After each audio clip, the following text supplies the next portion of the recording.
So, my name is Afaq Akram, and I am from Pakistan, and I am pursuing my bachelor's in molecular biology and biotechnology from University of Lahore Institute of Molecular Biology and Biotechnology.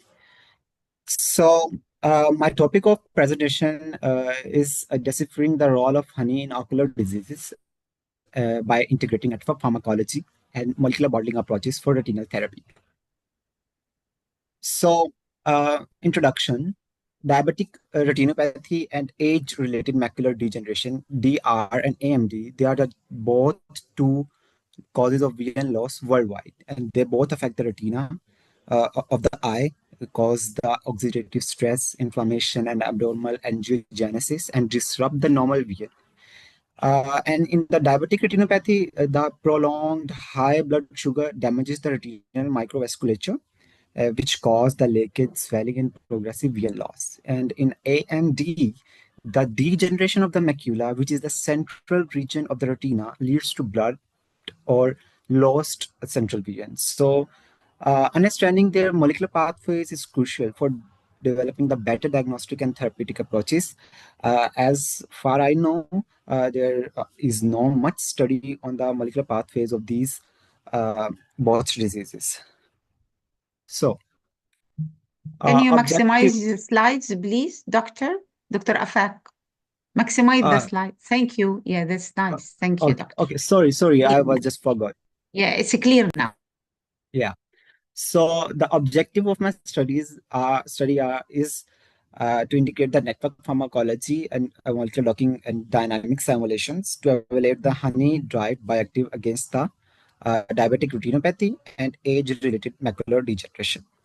So we aim to identify the key bioactives of the honey and we target their genes and functional pathways and assess their molecular interactions with disease-related proteins. So here's the complete workflow. You can see first we acquire the data and we retrieve the data from the different databases and literature. We read the literature from Google Scholar, PubMed, and PubChem. We acquired the honey bioactive from the literature. Then we screened that data, which is available in the massive amount on the internet. So we retrieved and we screened that flavonoids contain volatile organic compounds in the separate sheet. Then we go for the ADME screening uh, of the drug for the analysis of absorption, distribution, metabolism, and excretion. And these subjects of the bioactive of the honey were subjected to the Swiss ADME tool of the bioinformatics. Then we read the literature and retrieve the GSC numbers of the both of the AMD and DR disease from the literature and analyze that GSC numbers with the GO2R databases and obtaining the differentially expressed genes. Then we follow up with the PPI network, which is a protein-protein interaction network and KEC pathway analysis for the protein common genes, which we got 588. Then from those 588 genes, we got the hub genes, which are very common in all the pathways of the both of the diseases, which are the 4PZT, 3KCX, and 2W3L. Then we go for the docking and simulation and DFT analysis. So I go with the result now. I have explained my complete methodology with you guys. Now, molecular docking and the molecular dynamic simulation studies. So here you can see the BCL2 and BCL2 taxifolin.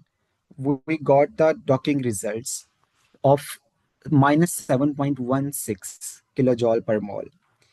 And EP300 Ramtin and EP300 quercetin, we got the minus 8. HIF1A morin with HIF1A taxifolin got the 7.8.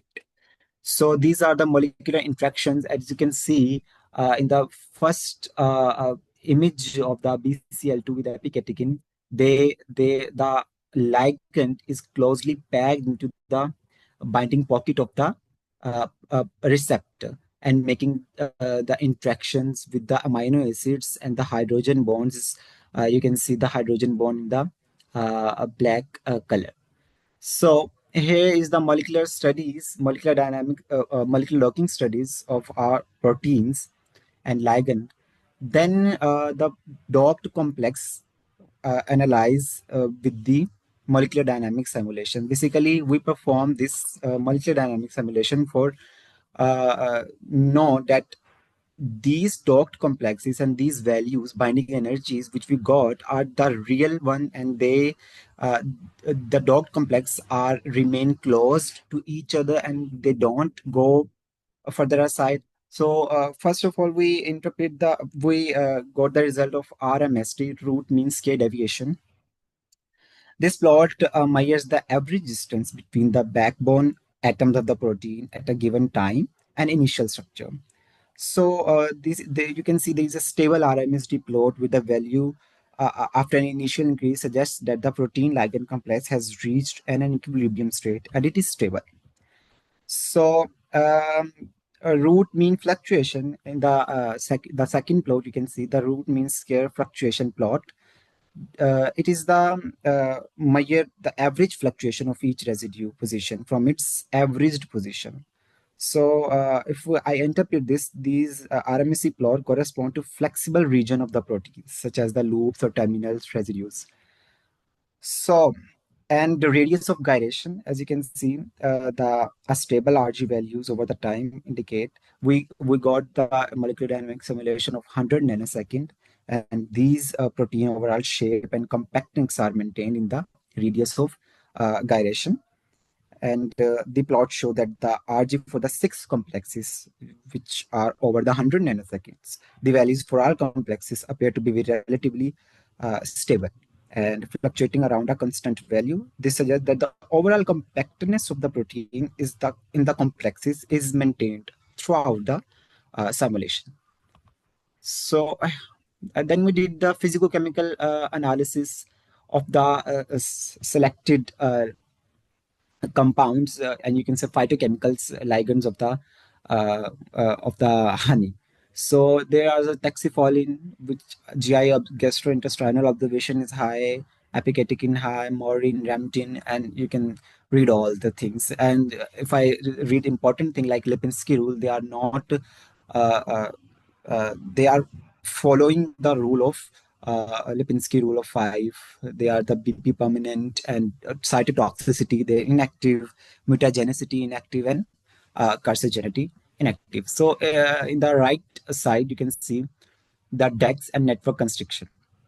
So here in the first plot, A plot, GSC 994, the differentially expressed genes are present. They in the red, in the right side of the red, they are the genes which are highly expressed in these both diseases. And in the left, the blue one indicate they are not highly expressed; they are low expressed. And in the middle, the gray color, they suggest that it is not properly expressed in the given disease. These genes are not expressed.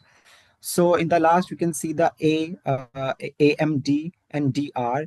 They are the 19592 common genes between both of these diseases. And then we in the B image, you can see the disease genes and the honey bioactive. They are common target pathway of 588 genes. Then we retrieve the hub genes by using the Cytoscape plugin Cytohubba, and we got the hub genes. Hub genes are those which are mostly present in both of these diseases. So gene ontology, we did the gene ontology analysis. Am I audible to all of you? Yes. Hello. Okay. Okay. So gene ontology analysis, it states the biological processes, molecular function, and cellular components. Means the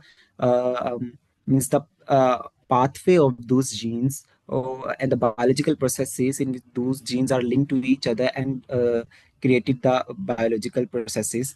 molecular function of those genes and cellular components of those gene, what they are going in the cell. They are making the components in the mitochondria, in the cytoplasm. These all the functions of the gene ontology of those genes. And then in the right side, you can see the bioactive target gene network.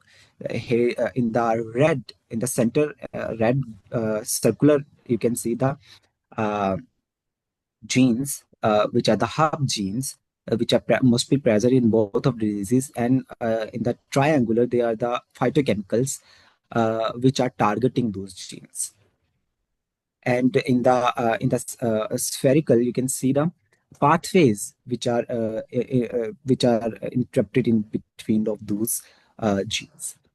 So conclusion, all the findings will identify the molecular mechanisms of the phytoconstituents against the diabetic retinopathy and age related macular degeneration. And we identify the five compounds: lexipholin, maurin, epicatechin, and dramatin, and quercetin of honey that after the molecular docking and the MD simulations. These compounds show the lowest binding energies with the selecting hub proteins from the network. So further wet lab studies are necessary for this study. And thank you so much. Thank you, Doctor. Thank you for your nice presentation and for going with the time. Thank you.